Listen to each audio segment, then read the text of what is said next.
In this video, I'm going to go over stage 16 of La Vuelta 2017. Before I do that, I'm going to show you me drawing and cutting out Ilnur Zakarin. He made his way into the podium position yesterday, and so I thought I'd draw him, also because I like him, and I like his face. I remember seeing him win a Tour de France stage in 2016, which was really impressive, and that was one of the first paintings I did actually live, and so I have a kind of soft spot in my heart for him, and I like the way he looks. He's got a cool kit. Yesterday he did so well in the mountains. He attacked. There, look at him attacking away like he did, and he managed to put himself into third position behind Froome in red and Nibali in second position. So here he is cycling up the mountain, overtaking Chavez and putting himself in third position. On the far right is Froome, second back is Nibali, then Zakarin, then Chavez in this picture. So today's stage is stage 16 of the Vuelta, Tuesday the 5th of September, and it goes from a racing circuit into Logroño, which is in the north of Spain. Nice little place actually, I've been there. The course itself is actually not very technical, nor is it that hilly.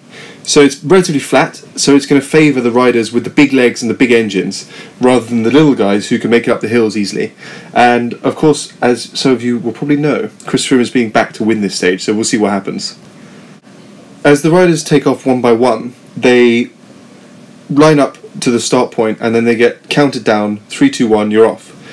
Before that, Chris Froome was warming up and the cameras are absolutely fascinated by him, as they should be. He's in red and he's awesome at this discipline, the time trial.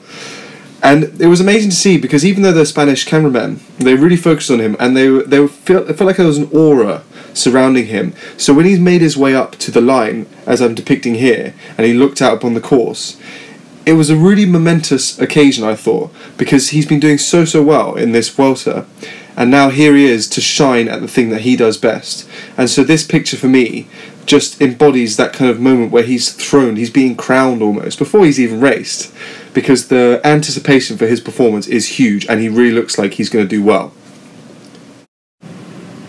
This is Alberto Contador's final race as a professional rider. I'm really upset about it. It has to happen. Everyone, it happens to everyone. And he's always been spectacular in the mountains and also in time trials. Perhaps a lot of people don't know that, but he's a very consistent rider in time trials, especially in his peak years. And he's been battling like crazy for these last 2.5 weeks, and he's continuing on. And today he put out an awesome performance in the time trial, which was incredible to see. To watch his frame move through the landscape, he just looked like an absolute hero, and he embodies that fighting spirit. And watching him grit his teeth and really bite down on the bit and force himself to go as fast as he could was incredible. And he actually posted a really, really good time. He was in virtual stage winning position for a short while actually.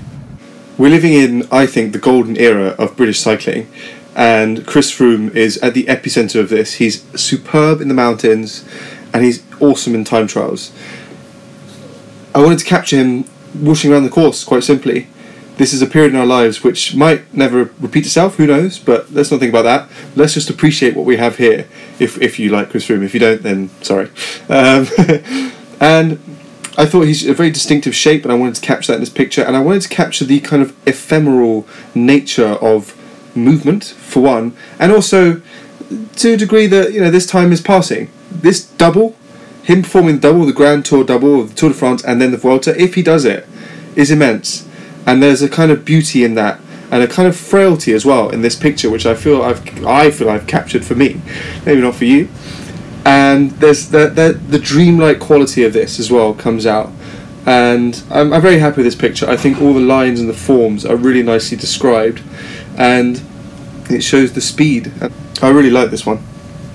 As it's the final throes of this race, of this 3-week tour, I decided to focus more on the big players. So I regret to say that I didn't really cover any of the smaller riders, even though obviously I respect them all and I think a load of them are really awesome. So given that I've only got a certain amount of time in the day, I focus on the big dogs. And of course there's no dog bigger than El Chris Froome, as he is known around these parts. And I thought the moment where he tore around that final bend, it's always that final bend I think in the time trials, which is really, really exciting, when the clock is counting down and they whoosh around the corner and they suddenly appear in the final parts of the race, and there's a countdown because you're kind of imagining you have in your head maybe it's 20 seconds till the line, and you're thinking, oh, if he makes it in 18, he'll overtake this guy. You're doing the calculations in your head. So there's always, I hope that makes sense. So there's always that kind of tension surrounding that final bend. When is he going to cross the line? Is he going to get in the time?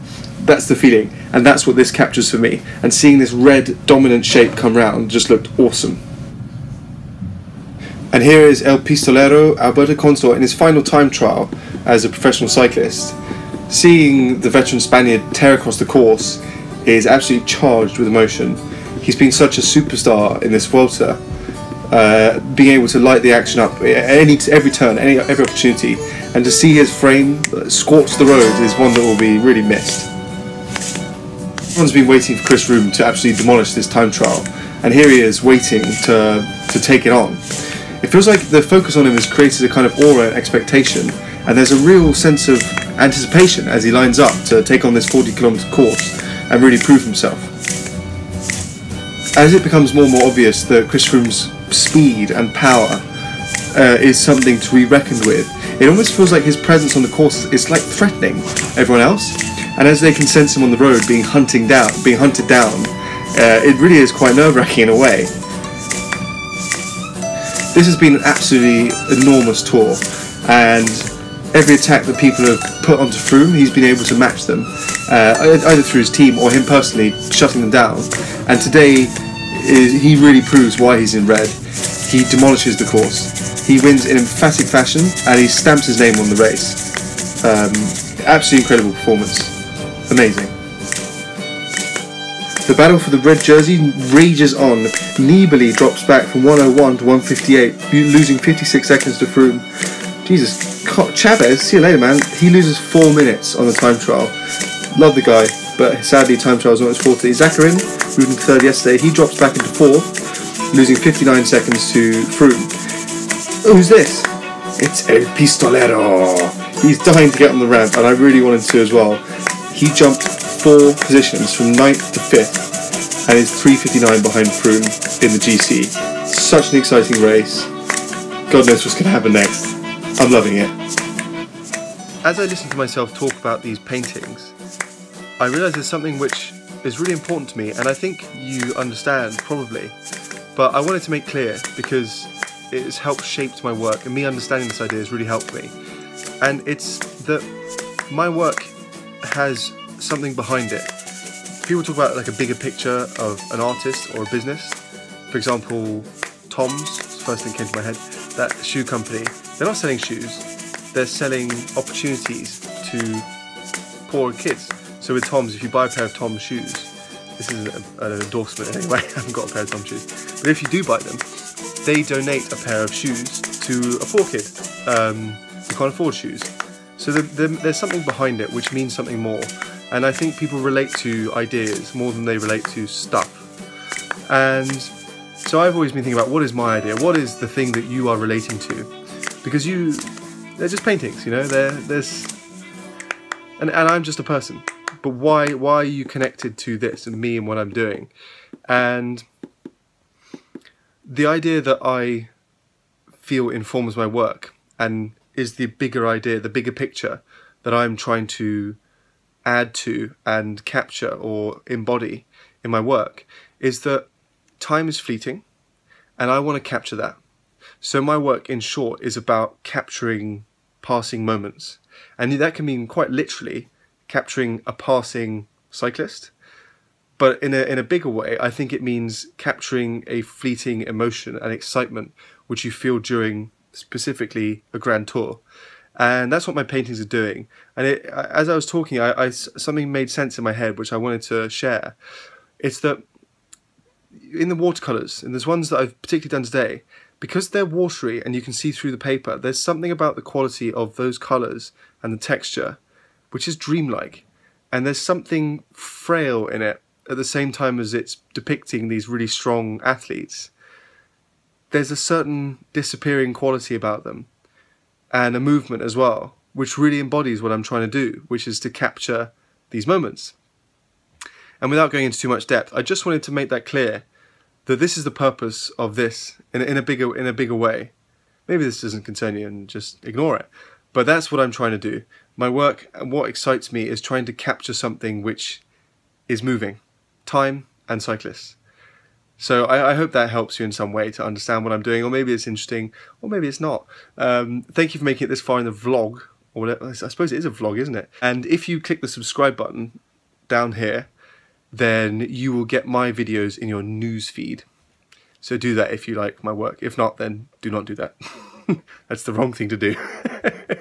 I will see you tomorrow for another video of this kind of thing.